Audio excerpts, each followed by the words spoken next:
आज हमारी धरती की आबादी 8 बिलियन को छूने वाली है। साइंस के इतने एडवांसमेंट के चलते दिन ब दिन धरती का पॉपुलेशन बढ़ता ही जा रहा है। अगर ऐसा ही चलता रहा तो एक दिन धरती पर लोगों को रहने के लिए जगह नहीं मिलेगा। इसी मुद्दे को ध्यान में रखते हुए आज दुनिया के तमाम साइंटिस्टों ने दूसरे प्लैनेट्स पर इंसानी बस्तियां बसाने का प्रयास शुरू कर चुका है। सोलर सिस्टम के सारे प्लैनेट में से साइंटिस्टों ने ह्यूमन कॉलोनाइजेशन के लिए मार्स प्लैनेट को चुना है, क्योंकि सोलर सिस्टम के बाकी के प्लैनेट्स हैबिटेबल जोन में बिल्कुल नहीं आते।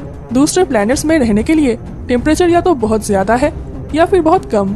तो हमारे सोलर सिस्टम में बाकी ग्रहों के मुकाबले जाहिर है कि भविष्य में अपना जीवन बिताने के लिए मंगल को चुना जाता है और आने वाले 50 सालों के अंदर अंदर हम चाहे तो मार्स प्लैनेट पर जाके रह पाएंगे। अगर हम मार्स पे जाने के लिए अब तक के दुनिया के सबसे तेज गति के स्पेसक्राफ्ट से रवाना होते हैं तो मार्स पे पहुंचने के लिए हमें सबसे कम 40 दिन का और सबसे ज्यादा 9.5 महीनों का समय लगेगा, क्योंकि मार्स प्लैनेट हमेशा अपना पोजीशन बदलता रहता है। सोलर सिस्टम का दूसरा सबसे छोटा प्लैनेट मार्स के वायुमंडल में 95% कार्बन डाइऑक्साइड और सिर्फ 0.13% ऑक्सीजन मौजूद है। मतलब यहाँ ऑक्सीजन का मात्रा ना के बराबर है। इसीलिए यहाँ आपको सांस लेने के लिए या तो धरती से बार बार ऑक्सीजन सिलेंडर मंगवाना पड़ेगा या फिर मार्स के एटमॉस्फेयर में मौजूद 95% कार्बन डाइऑक्साइड में से ऑक्सीजन को अलग करना होगा। और इसी प्रोसेस में काम आएगा नासा द्वारा बनाई गई मॉक्सी मशीन। इसी मशीन के सहारे आप मार्स से ऑक्सीजन को एक्सट्रैक्ट कर सकते हो। यह ऑक्सीजन सिर्फ मार्स में रहने वाले एस्ट्रोनॉट्स के सांस लेने में ही काम नहीं आएगा, बल्कि मंगल ग्रहों से रॉकेट्स को बाहर भेजने के लिए भी इन्हीं ऑक्सीजन को फ्यूल की तरह से इस्तेमाल किया जा सकता है।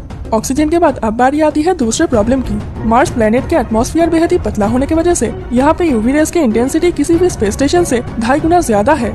इस प्लैनेट पर अंतरिक्ष से रेडियो एक्टिव किरणों की बारिश होती है, जो कि 1 सेकंड में आपके स्किन को रेडिएशन से जला के राख कर देगा। इसी वजह से यहाँ पे आपको रहने के लिए जमीन के अंदर हाईटेक घर बनाना पड़ेगा। सूरज से काफी दूर होने की वजह से इस प्लैनेट का औसत तापमान -55 डिग्री सेल्सियस तक होता है, जो कि ठंड के महीनों में -125 डिग्री सेल्सियस तक चला जाता है। जानलेवा रेडिएशन और ठंड से बचने के लिए यहाँ हमेशा आपको स्पेस सूट पहनकर रहना पड़ेगा। मंगल के ग्रेविटेशनल फोर्स हमारी पृथ्वी के तुलना में सिर्फ 38% है, यानी अगर धरती पे आपका वजन 100 किलोग्राम रहता है तो मार्स प्लैनेट पे कम ग्रेविटेशनल फोर्स के कारण आपका वजन केवल 37 किलोग्राम का हो जाएगा। तो अगर यहाँ आप चलने फिरने में थोड़ी सी भी ताकत लगा देते हैं तब आप उड़ने लगेंगे। तीसरा प्रॉब्लम है यहाँ के मिट्टी में। मंगल ग्रह का मिट्टी एकदम ही फर्टाइल ना होने की वजह से इस मिट्टी में फसल नहीं उगाया जा सकता, पर इस प्लैनेट में भी आपको जिंदा रहने के लिए खाने की आवश्यकता है।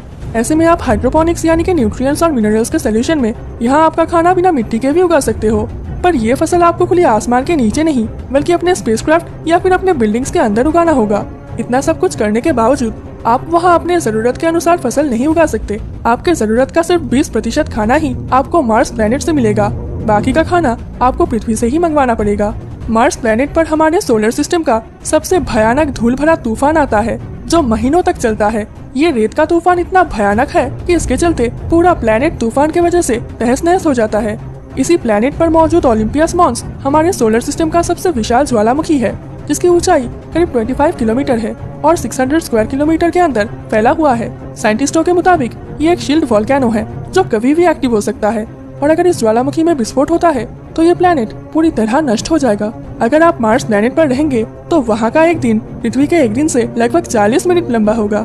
बहुत से साइंटिस्ट मंगल ग्रह को टेराफॉर्म यानी इंसानों के रहने लायक बनाने में जुटे हैं, तो इसके लिए हमें मार्स पर दूसरे ग्रहों से अमोनिया आइस लाना पड़ेगा। इससे मार्स के एटमॉस्फेयर का तापमान बढ़ेगा और यही हीट मार्स के उत्तरी हिस्से के सूखे बर्फ को भाप में बदल देगा। इससे यहाँ पे एटमॉस्फेरिक प्रेशर क्रिएट होगा, जिसके चलते यहाँ चलने फिरने में आप कोई दिक्कतें नहीं आएगी। लगातार इसी प्रोसेस के बाद बचा कुचा बर्फ का लेयर्स पिघलकर पानी में बदल जाएगा और वाटर वेपर वायुमंडल के स्तर को डेंस यानी घना कर देगा। फिर धीरे धीरे यहाँ पर बारिश भी होना शुरू हो जाएगा और अगले 1000 सालों के अंदर अंदर यहाँ पे इंसानों के सांस लेने के लिए सफिशिएंट अमाउंट ऑफ ऑक्सीजन का जरूरत भी पूरा हो जाएगा। भले ही आज मंगल बहुत ही ड्राई और वीरान हो, पर साइंटिस्टों का कहना है मार्स प्लैनेट कभी पृथ्वी जैसा रहा होगा। एक रिसर्च के अनुसार साइंटिस्टों को यहाँ प्राचीन नदियाँ, समुद्र तथा झीलों का अवशेष मिले। तो आपको क्या लगता है, हम भविष्य में मंगल पर इंसानी बस्तियां बसा पाएंगे या नहीं? आपकी राय नीचे कमेंट्स करके जरूर बताएं। उम्मीद है आपको इस वीडियो से नया कुछ जानने और सीखने को मिला। अगर ये वीडियो आपको पसंद आए तो इसे लाइक और अपने दोस्तों के साथ शेयर करके आप हमारे मनोबल बढ़ा सकते हैं। तो मिलती हूँ आपसे किसी और नए वीडियो में कोई नए इंटरेस्टिंग टॉपिक के साथ।